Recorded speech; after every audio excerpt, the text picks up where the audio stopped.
आप और हम ध्यान दें, रात को सोते समय जिस चीज को या जैसी वार्ता करके सोएंगे सपना वैसा ही आता है। इससे सिद्ध हो रहा है ना। जैसे सोना मतलब सोते हैं तो संसार को भूल जाते। मृत्यु भी एक शय नहीं है, मृत्यु भी एक नींद है। बोले सदा के लिए सो गए। तो जैसे संध्या का चिंतन करते करते या दिन भर जैसा हम काम करते हैं रात को सपना भी वैसे ही आता है। तो जैसे दिन भर जो काम करते हैं, जिस कार्य में हम भावित रहते हैं वैसा स्वप्न आता है, वैसे ही जिंदगी भी जीवन भर जिस कार्य को हम करेंगे और जहां मन ज्यादा लगा के रखेंगे तो अगला जन्म तज्जन्ते कलेवरम तम तमय वेति कौन्तेय। कारण क्या है? अर्जुन से कह रहे सदा तद्भाव भावितः। वो आदमी सदा उसी भाव में रहा, इसीलिए भगवान अगला जन्म उसको वही दे दिए।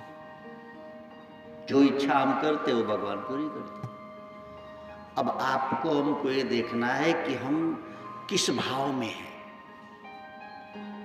चलते चलते चोट लगी तो राम जी याद आए, कृष्ण जी याद आए कि मैया मोरी याद आए। जिस दिन दुख में भी ईश्वर की याद आने लगे, इसीलिए हमारे यहाँ नियम है, सुख पड़े तो दुख पड़े तो हम लोग करते क्या है, पहले भगवान का नाम। जैसे विवाह हो तो क्या मंगलम भगवान विष्णु मंगलम गरुड़ध्वज।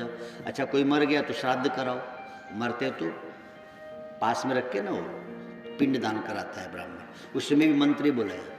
यानी दुख पड़े या सुख पड़े स्मरण किसका? भगवान का। ये कारण है कि हमारे वेदों ने इस तरह की व्यवस्था की कि कोई मर गया तो चलो भाई उसके वो लाश रखी होती है वहाँ पिंडदान कराया जाता है, या कोई रामायण पढ़ने लगता है बैठ के, कोई गीता सुनने लगता है। इसलिए कि हम सदैव ईश्वर को याद करें। कारण तद्भाव भावितः।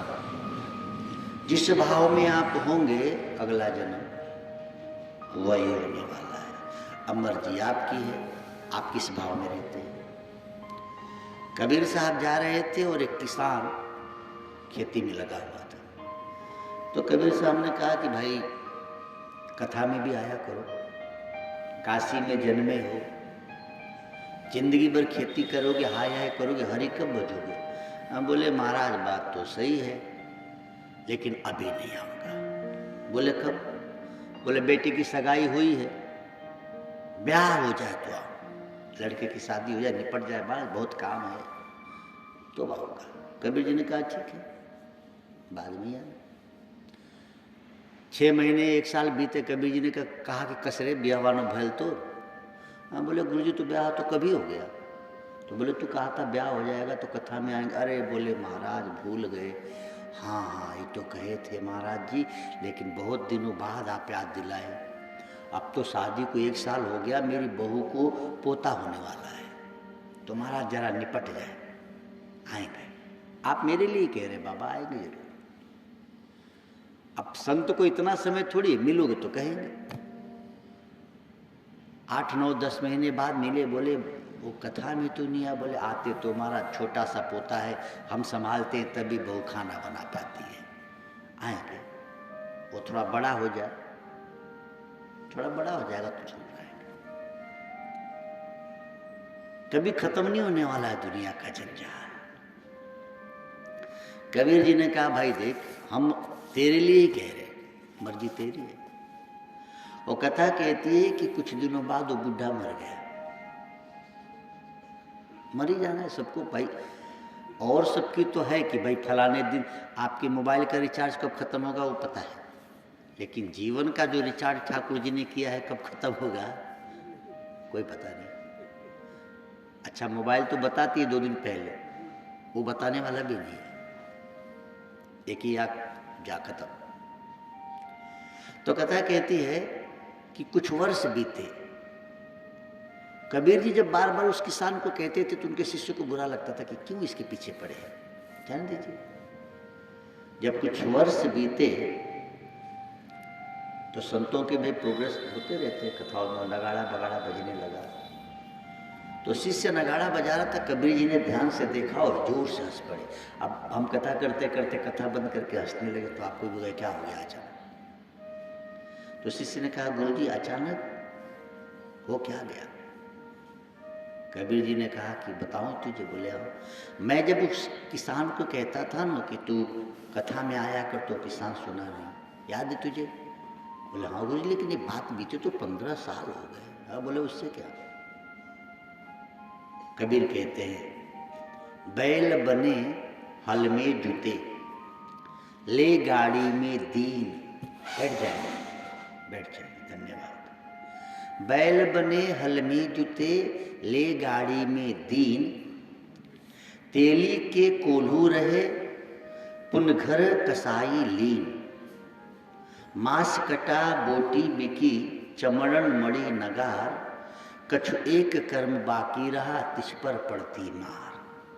बोले बेटा ये वही किसान है, कहने पे सुना नहीं, तो मरने के बाद बैल बना, क्योंकि खेती में ही मन लगा था, जान देंगे।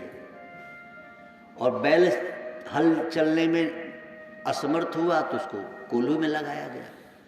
कोल्हू में भी चलने में असमर्थ हो गया तो कसाई को बेच दिया। और कसाई ने क्या किया? काटा तो मांस बेचा, चमड़ा बेचा, उसी चमड़े का नगारा बनाया जो कथा में बज रहा है।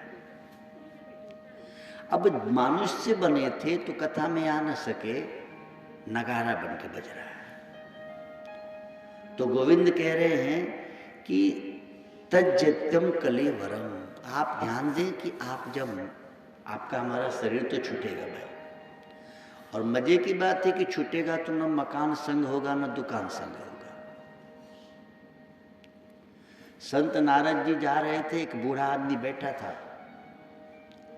और उसने पहचान लिया, तो दौड़ के प्रणाम किया कि हो भाग्य हमारे, आपके दर्शन हुए। नारद जी ने कहा पैर छोड़, ज़्यादा हल्ला ना करना तो लोग जान जाएंगे तो भीड़ हो जाएगी। हाँ, बोले महाराज पैर तो छोड़ो, मेरी एक शर्त है। क्या? बोले जब मैं मरूं तो मुझे भगवान के धाम ले चलोगे, इतना वचन दे दो। मैं बहुत भजन वजन नहीं किया हूँ, गृहस्थ आदमी हूँ। नारद जी ने कहा ठीक है, प्रयास करूँगा। अब तू कब मरेगा मैं कैसे जानूंगा? प्रयास करूँगा। बाद में भी हट्टा कट्टा था, नारद जी सोचे भी जिएगा कुछ दिन। नारद जी जब पहुँचे साल 2 साल बाद, तो उसके बेटे से पूछे कि यहाँ एक बूढ़े बाबा बैठते थे, कहाँ गए? बोले महाराज वो तो मर गए, वो मेरे बाप थे। बोले अरे मर गए? बोले हाँ। अब नारद जी संत ध्यान लगाए कि तो बड़ी गलती हुई, मैंने कहा था कि मैं तुझे भगवान के धाम ले चलूँगा, कहाँ चला गया मर के? जब ध्यान लगा के देखे तो अपने द्वार पे ही कुत्ता बन के खड़ा था। नारद जी ने उसे कहा कि क्षमा करना भाई, आ न सके समय पे, चल कुत्ता बनने में क्या है, चलो। बोले महाराज कैसे चले? मेरा बेटा नौजवान है, गहरी नींद सो जाता है, मैं अपने घर की और अपने संपत्ति की रखवाली करता हूँ, रात भर ऐसे कैसे चलो? कुत्ता बनने के बाद भी मोह नहीं गया है। जीते जी सत्संग श्रवण न करे आदमी तो 1-2 जन्म नहीं, 84 लाख जन्म ऐसे मोह में बीत जाता है। क्योंकि मोह हटेगा तब तो महेश्वर मिलेगा।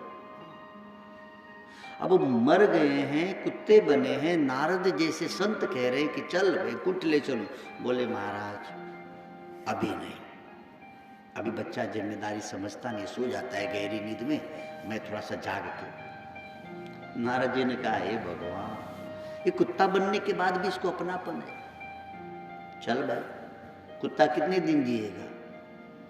कुछ वर्ष बाद नारद जी पुनः आए, बोले तुम्हारे द्वार पे कुत्ता था, कहाँ चला गया? अरे बोले गुरुजी बड़ा बढ़िया कुत्ता था, लेकिन क्या बताएं एक दिन कुएं में गिरा और गिर के मर गया। अब नारद जी पुनः ध्यान लगाए कि गया कहाँ, अब कहाँ जन्मा? ध्यान देंगे तद भाव भावितः, आप जिस भाव में वहीं रहेंगे। अब कुत्ता बना, कुएं में गिरा, कुएं में गिर के मर गया, तो कुएं में गिर के मरा तो उसी में मेढक बन गया।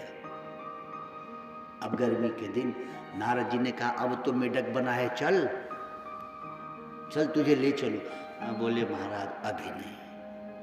बोले अब क्या कर रहा है? बोले गुरुजी गर्मी का दिन है, आप पता कर लो, पूरे गांव के सारे कुएं सूख गए हैं, मैं खोद खोद के जल निकाल रहा हूं ताकि मेरे नाती पोते को दुख ना हो। ऐसे कैसे चलो? मेढक की जिंदगी कितने दिन की? थोड़ी दिन बाद आप टाइम पे आते नहीं हो ना, ये दिक्कत है। और ये जीव का स्वभाव है, जिस तन में आते उसी में मुंह। नारद जी ने कहा कि देख, मैं तेरे पीछे इसलिए पड़ा हूं कि मैंने तुझे वचन दिया है, तू चल भाई। हम बोले थोड़े देर और। नारद जी, अब नारद जी रोज थोड़ी आएंगे वैकुंठ से। नारद जी गए, कुछ दिन बाद पुनः पहुंचे। बोले इस बार जल्दी चलो भाई, मेढक कितने दिन जिएगा। बरसात के महीने में नारद जी पुनः आए, गर्मी में तो आए ही थे। अब कुएं में देख रहे तो मेढक का पता ही नहीं। पता इसलिए नहीं था कि बरसात हुई तो एक सर्प देवता ने मेढक का भोग लगा दिया, सांप मेढक को खाया। अच्छा, सर्प ने मेढक को खाया तो मेढक चिंतन किसका कर रहा था? सर्प का, क्योंकि सर्प इसको लिगल रहा था। तो जिसका चिंतन करते करते मरेंगे तो अगला जन्म सांप हो गए। नारद जी ने पुनः ध्यान लगाया कि अब कहाँ गया भाई ये। अब सर्प बना तो अपने घर में ही पड़ा है। ध्यान देना, यदि भगवत कृपा और गुरु कृपा नहीं मिली तो गाय, भैंस, कुत्ता, बिल्ली, सर्प कुछ भी बन के अपने घर में ही रहोगे। इसीलिए लोग कहते घर में सर्प निकले तो ना मारो। क्यों? हो सकता है तुम्हारे बाप दादा हो। इसीलिए लोग कहते द्वार पर कुत्ते को ना मारो, पता ना कौन सा तुम्हारा पूर्वज पड़ा होगा। ध्यान देने वाली बात है। तो नारद जी ने कहा अब तो चल। बोले गुरुजी, घर में चूहे बहुत हो गए और बड़ा नुकसान मेरे अन्न का कर रहे, इन हराम खोरों को मैं ही खा रहा हूं। नारद जी समझ गए कि वैसे तो ये जाएगा नहीं, इतने दिनों से दौड़ा रहा। नारद जी अब संत तो थे ही, थोड़ा सा मेकअप गेटअप बदल लिए, अलख निरंजन। और माताओं की आदत है, बाबा लोग आए तो अपना हालचाल पूछे, बाबा भविष्य बताओ। तो बहू ने कहा बाबा जरा हालचाल बताओ। नारद जी ने कहा बाकी तो सब ठीक है, लेकिन तेरे घर में एक सर्प है, और जब तक ये सर्प रहेगा तुम्हारी उन्नति नहीं होगी। बोले बाबा कहाँ है? बोले तुम्हारे घर में जो जाता है ना, गेहूं पीसते हो, उसी के पास में देखोगे तो एक बिल है, उसी में सर्प है। अब उसको थोड़ी पता कि ससुर जी हैं। हाँ, बुलाई अपने पति को। अब पति को थोड़ी पता कि बाप जी हैं। हाँ, बहू, बेटे, पोते लाठी डंडा लेके तैयार। नारद जी ने कहा जल डालो तभी बाहर निकलेगा आराम को। अच्छा, जल डाला गया तो ये बाहर निकला कि अपना ही घर है। अपना क्या घर है? ले लाठी, ले डंडे पड़े। नारद जी ने कहा इसका मुंह कूच दो। जब मुंह कुछ आ गया, नारद जी ने कहा कसरे अब चलबे की ना? बोले गुरुजी अब बिल्कुल चलेंगे। तो इतनी मार खाने के बाद संत की बात माने, कितना अच्छा है कि पहले मान लिए होते। अच्छा, ये कथा उस व्यक्ति की नहीं, हम सबकी है। हम लोग भी खूब दुख आता है तब भगवत शरण जाते हैं, तब संत की बात मानते हैं। अच्छा होता कि पहले ही मान लिए। कितने कितने दुख सहने के बाद हमको लगता है कि गुरुजी ठीक कह रहे हैं। नहीं, पहले ही मान लेते तो कितना अच्छा है। लेकिन ये मानने के लिए भी विवेक चाहिए। पूछा गया कि आपका सबसे अच्छा साथी कौन? इंसान का सबसे अच्छा और सबसे सच्चा साथी कौन है? बोले उसका विवेक। आपका विवेक यदि काम न करे, बिनु सत्संग विवेक न हो, और विवेक आ गया तो विवेक फर्क समझता है कि क्या नश्वर है, क्या शाश्वत है, क्या करना चाहिए और क्या नहीं करना चाहिए, कहाँ जाना चाहिए, कहाँ नहीं जाना चाहिए, क्या देखना चाहिए, क्या नहीं देखना चाहिए। इसका विवेक कब होगा? सत्संग से। और जब तक विवेक नहीं होगा तब तक व्यक्ति का दुख दूर नहीं होगा। इसीलिए सबसे पहले आपको हमको चाहिए कि हम सत्संग के द्वारा अपने विवेक को जागृत करें। जिसका विवेक कमजोर है वो आदमी सुखी नहीं हो सकता। रावण जी के पास ज्ञान था, वेदों का बहुत ज्ञान था, लेकिन सत्संग का विवेक नहीं था। तो उनसे ज्यादा ज्ञानी कौन? उनके लिए कहा गया मैं भूतो न भविष्य। ऐसा ज्ञानी भी सत्संग और सदगुरु की कृपा के बिना, कृपा मिली भी तो उसने पचाया नहीं। जिसके गुरु ही शिव हो, ऐसे व्यक्ति की इतनी दुर्दशा।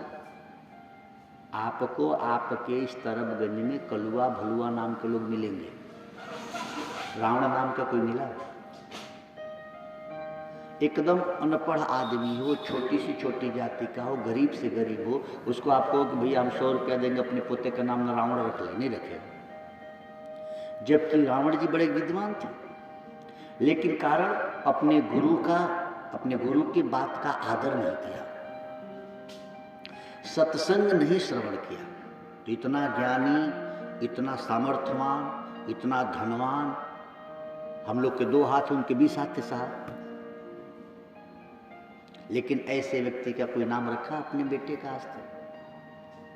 तो जिसके जीवन में सद्गुरु का ज्ञान न हो, सत्संग का विवेक न हो, चाहे कितना हो धनवान हो जाए, कितना हो धनवान हो जाए, रूपवान हो जाए, लोग उसका नाम स्मरण नहीं करते। कोई अपने बेटे बेटी का नाम रावण नहीं रखता। कोई रोज सुबह उठ के रावण जी का नाम लेता है क्या? नहीं लेता। तो आपके हमारे पास चाहे कितनी बड़ी मकान बन जाए, कितना हो बड़ी दुकान बन जाए, याद रखना भगवत कृपा से और सद्गुरु कृपा से दूर हो तो तुम्हें याद नहीं किया जाएगा। इसीलिए ध्यान रखने वाली बात। भागवत में गोकर्ण जी कहते हैं अपने पिता आत्मदेव से, देह अस्थि मांस रुधिरे अभिमति तज्य त्वम यथा सुतादिषु सदा ममता मुच्च।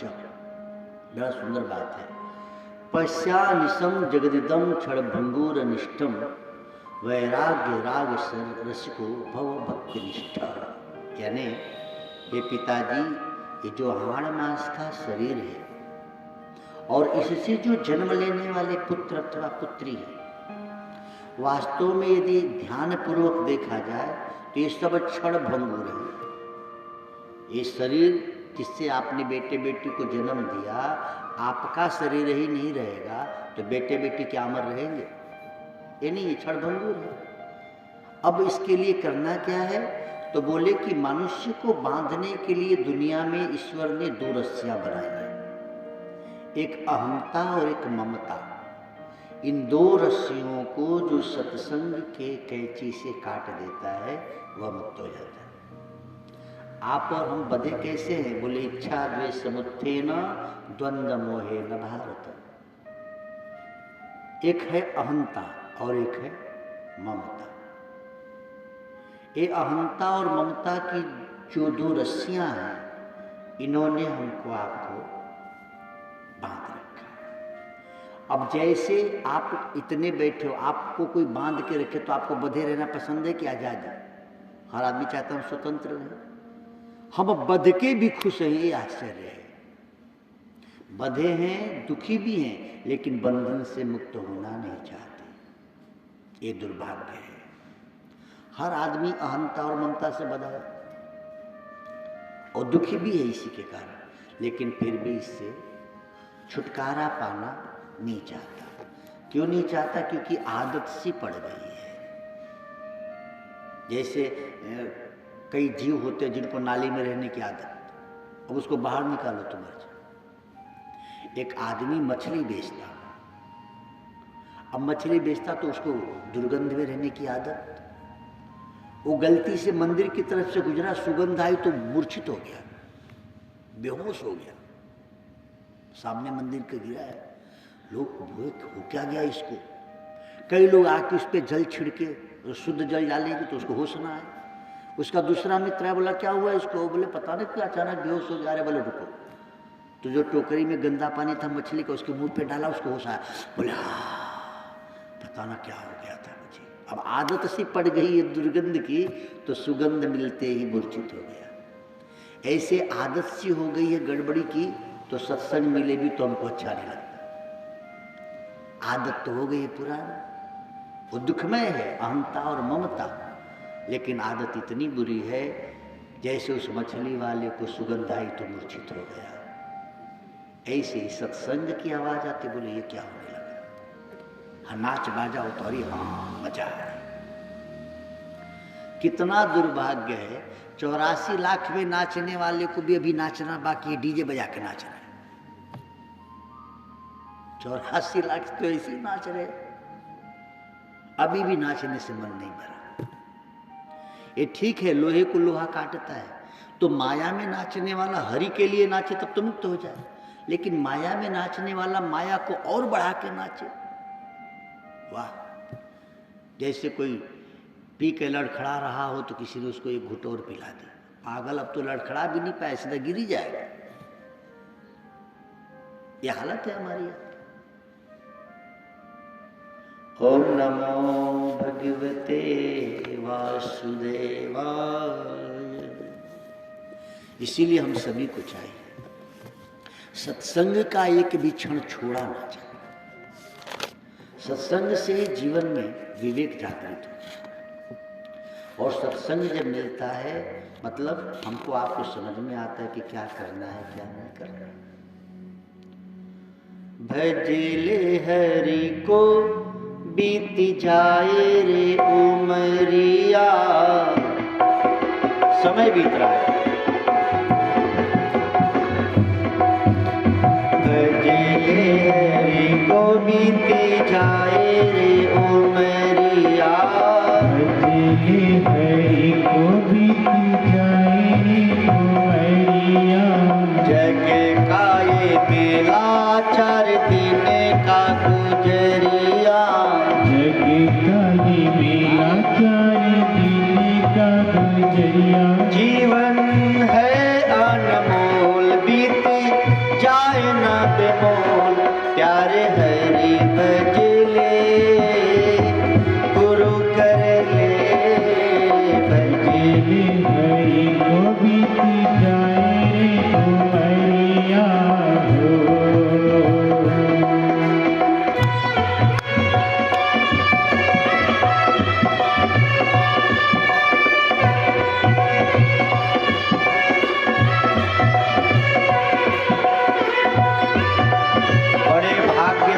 सत्संग अतिशय कृपा जारी करो। खाली कृपा होगा तो संसार का सुख मिलेगा, अतिशय कृपा होगा तो सत्संग का सुख मिलेगा। भाग्य होगा तो संसार के सुख मिलते हैं, बड़ा भाग्य होगा तो सत्संग ले। बड़े भाग्य पाइब सत्संगा। इसीलिए मकान दुकान पाके जिनको लगता है कि आई एम समथिंग, हम तो बड़े अच्छे हो गए, नहीं, तुम भाग्यवान हो। लेकिन बड़ा भाग्यवान कौन है? बड़े भाग्य पाइब सत्संगा। बाहर से देखने में उसके पास मकान दुकान भले न हो, लेकिन वो सत्संग में बैठा है तो आपसे ज्यादा भाग्यवान है। इसको रामचरितमानस में कहा है। भजले हरि को बीती जाए रे उमरिया। भजले हरि को बीती जाए रे उमरिया। सोच जरा तू आया कहाँ से और कहाँ तू जाएगा। सोच जरा तू आया कहाँ से और कहाँ तू जाएगा। 2 दिन का इस जग में बसेरा, हंस अकेला उड़ जाएगा। 2 दिन का इस जग में बसेरा, हंस अकेला उड़ जाएगा। जग छूटेगा धन छूटेगा। जग छूटेगा धन छूटेगा। छूट जाएंगे जग में तेरे, आंसुओं में भीग जाए जग की प्रीतिया। आंसुओं में भीग जाए जग की प्रीतिया। जीवन है अनमोल बीत जाए न बेमोल। प्यारे हरि भजले गुरु कर ले। भजले हरि को बीती जाए रे उमरिया। मरने के बाद न कोई नौकर होगा, न कोई मालिक होगा, न कोई अमीर होगा, न कोई गरीब होगा, न कोई बड़ी जाति का होगा, न कोई छोटी जाति का होगा, न कोई हिंदू होगा, न कोई मुसलमान होगा, न कोई नर होगा, न कोई नारी होगा। भाई किसी मुर्दे की राख देखने के बाद क्या करोगे? राख तो राख, कोई अफसर नहीं और कोई नौकर नहीं। शमशान सबको समान बना देती है, इसीलिए उसका नाम शमशान है। जहाँ सबकी शान को समान ला के बना दिया जाए, समान कर दिया जाए, वो शमशान है। रो रही तेरी आखिर में सिसक के, पुत्र रो रहे द्वार पे। रो रही तेरी आखिर में सिसक के, पुत्र रो रहे द्वार पे। जिस दिन हम और आप दुनिया से जाएंगे, हर घर में लगभग ये दशा हो जाती है। पत्नी घर में कहीं छुप के रोती है और पुत्र द्वार पे रोते हुए अपने काने में लगे रहते हैं। रो रही तेरी आखिर में सिसक के, पुत्र रो रहे द्वार पे। रो रही तेरी आखिर में सिसक के, पुत्र रो रहे द्वार पे। तू सोया दक्षिण मुख करके, पहना रहे तुझे हार रे। तू सोया दक्षिण मुख करके, पहना रहे तुझे हार रे। नवीन वस्त्र तेरे नवीन खटोला, नवीन वस्त्र तेरे नवीन खटोला। रख दिए हैं तेरे द्वार रे।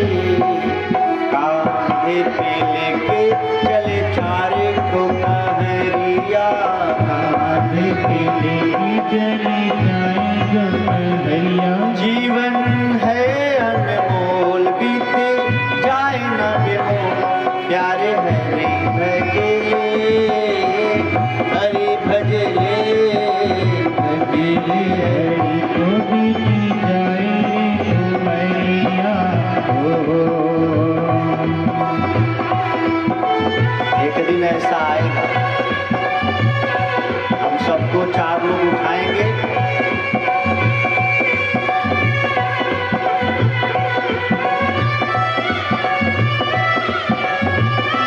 डांस ना हुई अपने कर नहीं आ रहे सेकंड वगैरह तो।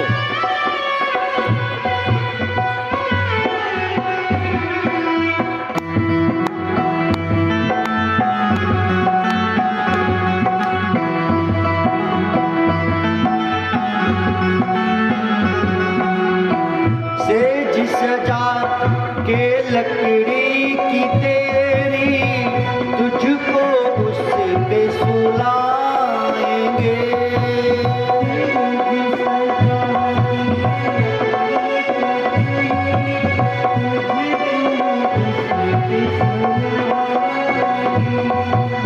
तेरे अपने ही देंगे विदाई, बेटे आग लगाएंगे।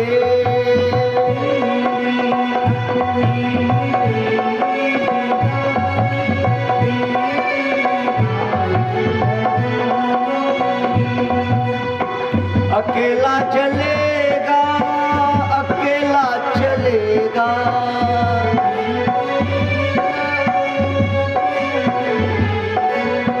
संग न होंगे कोई मेरे, छूट जाएगी तेरी माया की नगरिया।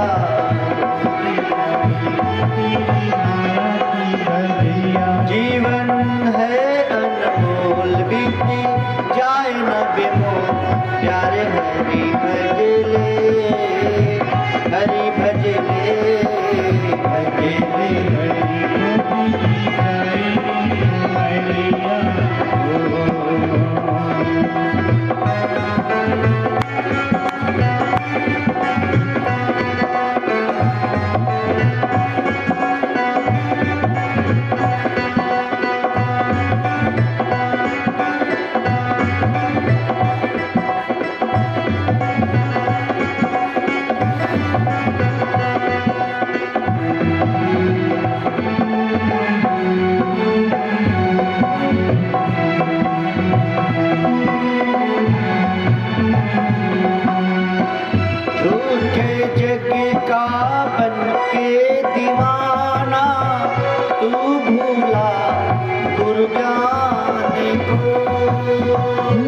सत्संग छोड़ा जप न सका हरि नाम को।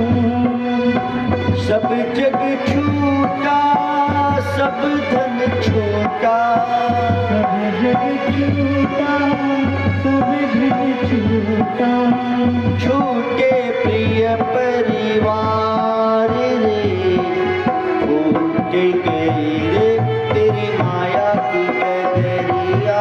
छूट गई तेरी माया की डगरिया। जीवन है अनमोल बीते जाए न बेमोल, प्यारे हरि भजले हरि भजले भजले हरि गोविंद हरिया हो।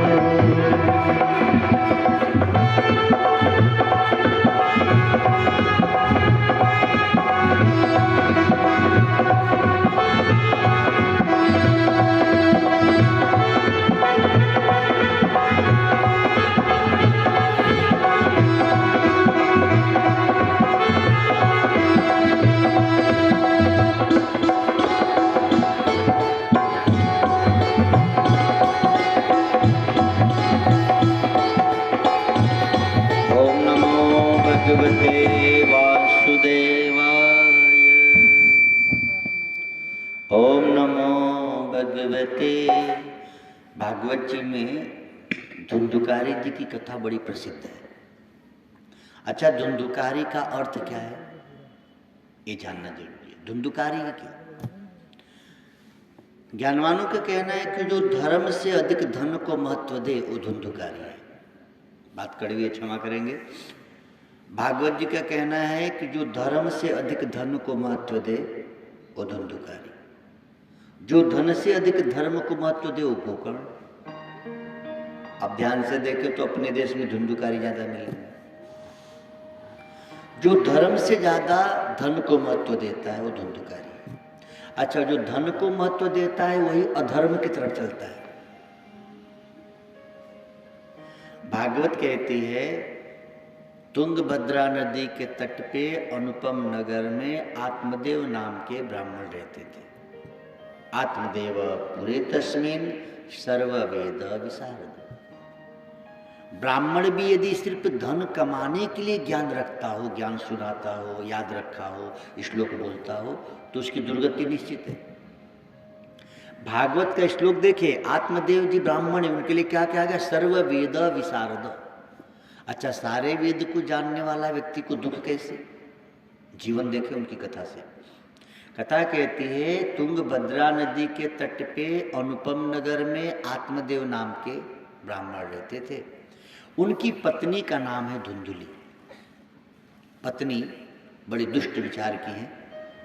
अब ब्राह्मण की पत्नी विद्वान है, उनकी पत्नी दुष्ट विचार की क्यों? यदि विद्या बेचकर धन लाया जाएगा तो उस धन से पत्नी और बच्चों का यदि पोषण करेंगे तो उनकी बुद्धि ठीक नहीं होगी। कथा कहती है कि तुंगभद्रा नदी के तट पे, तुंग माना होता है अधिक, भद्र माना होता है कल्याण करने वाला। यानी हम सबकी कथा है, हम सबका जो मनुष्य जीवन है क्या है? तुंगभद्रा नदी के तट पे है, यानी हम मुक्ति के तट पे हैं। मनुष्य चाहे तो तपस्या करके महेश्वर बन जाए और चाहे तो फिर 84 में चले जाए। यानी मनुष्य जन्म क्या है? तुंगभद्रा नदी का तट।